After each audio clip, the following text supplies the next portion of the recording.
Hey everyone, Rascal here. And Mama, welcome to our podcast. Today we're covering the underrated animated movie from the defunct Blue Sky Studios, Rio. Rio. Yes,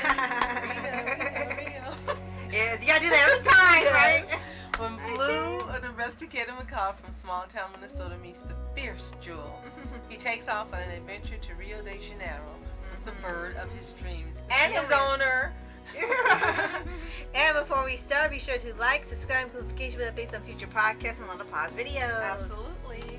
Finally, we're doing Rio. Yes. Rio. Yes. Rio. And as I said, we have seen both movies. We cover both separately.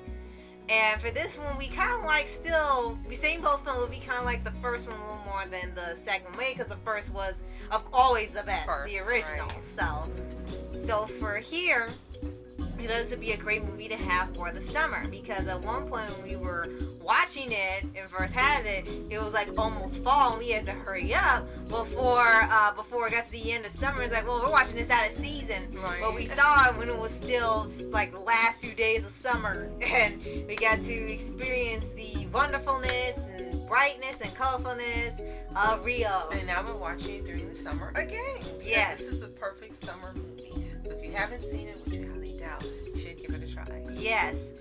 And for this, we actually were surprised to find out that this was a G-rated movie. And, you know, when you watch it, it really pretty much is. It really, truly is a movie for all ages. There is no subtext, innuendo, and subliminal. None of that is in the movie, so really anyone could watch it. And they didn't try to dumb it down for younger viewers or anything. They just kept it really simple, clean, and fun and creative. And beautifully animated, of course. Yes. It's really just gorgeous to look at. All the vibrant colors and the movements and everything are just spectacular. Yes. And a stellar voice acting cast. Yes, I think we had Jesse Eisenberg, Anne Hathaway, Jamie Foxx, Will.i.am, Jermaine Clement. A lot of pretty big actors in here. And during the time when this was made, none of them had done previous voice acting for an animated movie. Mm-hmm. So this was a great movie to break into the business on, because everyone did a fantastic job. And as we said before, it's just a wonderful movie. Yes. And I also like how they have each bird look unique. I mean, they match the type of bird they're supposed to be, but they add little details to them, and they don't have them all look the same, just have different voices or different colors or something. They actually made them all look different from each other and give them their own little personality and design, and probably some that matches the voice actors too. But that white cockatoo. Oh yeah, Nigel. And it's supposed to be, the cockatoos, they're pretty birds, and Nigel, not this one. Right. Not this one. He's diabolical. He's a cannibal on top of it. So, no, you're not getting that here. But the story itself is interesting because they took a fun story and combined it with environmentalism, saving species of animals. Yeah, without feeling like it's too much at you. Exactly, and it wasn't preachy, but for those who watched it, regardless of the age, they learned something, and they got to have some fun while watching it, having a little action as well with the elements they usually have on there, elements of fear that take place when the birds are stolen and they're trying to get them back and so forth. Right. So. And plus that, the music is also really, really catchy. We love pretty much all the songs are really catchy. I don't know if this will qualify as a musical. You kind of would, but you also wouldn't, because it's not all throughout the movie. Right. They have a song in the beginning, which is kind of cut short. They have a song when they travel, but it's in the background. They have the party song, of course, which is, of course, without doubt, the favorite song of the movie. And then you have one at the end, you have a villain song. You have 5 songs, but it's not like it had 10 or more trying to tell the story. And an important element of a musical is that the songs that are included further along the story. Right. They are important to hear because they're giving information that tells you about the characters or the plot or what's going to happen. And here they were great, fantastic songs, but they didn't further along the movie. If you didn't have the songs in the movie, it still would have been great, but the music makes it better. Right. And all the characters are pretty much likable. There wasn't really one you're like, except Nigel. Right. Right. Unless you like villains.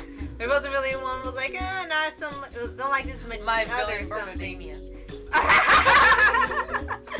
Yeah, you really didn't have anyone like that where they were unlikable unless they were purposely written to be unlikable, like Nigel. Okay, Vision.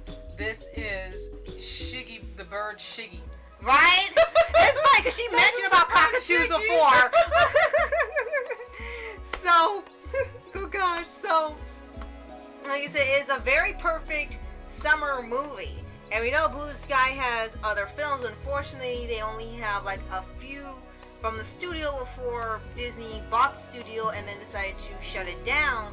So this was one of the few movies we definitely want to cover because we've covered Ferdinand and Spies in Disguise and a couple others. So we really want to cover the rest of the studio's films since we know there won't be a Rio 3 or sequels to the other films or anything because unfortunately the place is gone.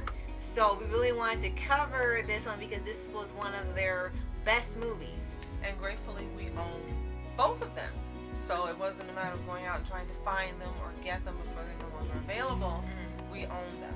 And it is unfortunate that Disney chose to shut down the studio. I'm guessing because it was very similar to Pixar. Yes. And maybe they thought that they didn't need to. But what I would have loved to have seen, and this is just on the outside looking in, is merging Blue Skies into Pixar. The people that work there, using the animation, the stories, and then making Pixar bigger and giving us some additional stories. Oh yeah, we gotta that mention been a part that. of Blue Sky Studios. Yeah, we should mention that now that you brought it up. Is that at one point Pixar had a movie that was eerily similar to Rio, and we don't know if this was just by coincidence or they were inspired. Regardless, it was a movie called Newt, and it followed pretty much the same story as Rio, where there were two lizards that had blue feet, and they're the last of their species, and they were putting them together to save the species. And then they didn't like each other, and they go on adventure and so forth. So it's the exact same story as Rio, but looking at the concept art, it looked like they were going to do something different anyway, just the same concept.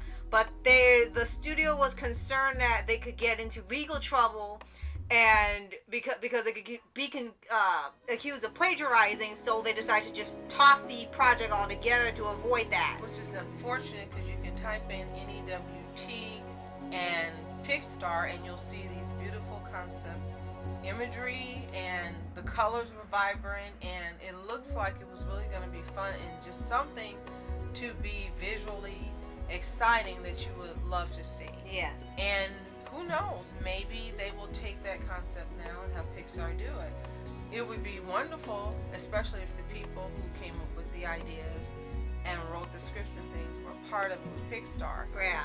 Who knows, maybe we'll see something like that happen in the future. Yes, I would hope so.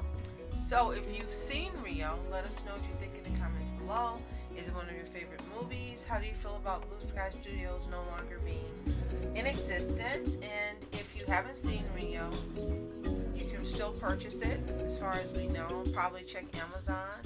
And I don't know if it's available on Disney Plus. It should be now, since they bought Blue Sky. We see the Peanuts movie and Ferdinand on there, so I think all the Blue Sky Studio movies are now available on the platform. So if you haven't seen it, you have Disney Plus, give it a watch, come back and let us know what you think in the comments. Or you can get it on DVD too, so you can keep it forever. Yes. And be sure to like, subscribe, and notification bell based on future podcasts and World of Paws videos. Absolutely. And Rio too. Yes. So, thank you so much for watching. I'm Oscar Entertainment. And I'm Mom Entertainment. Have a fantastic day. Peace.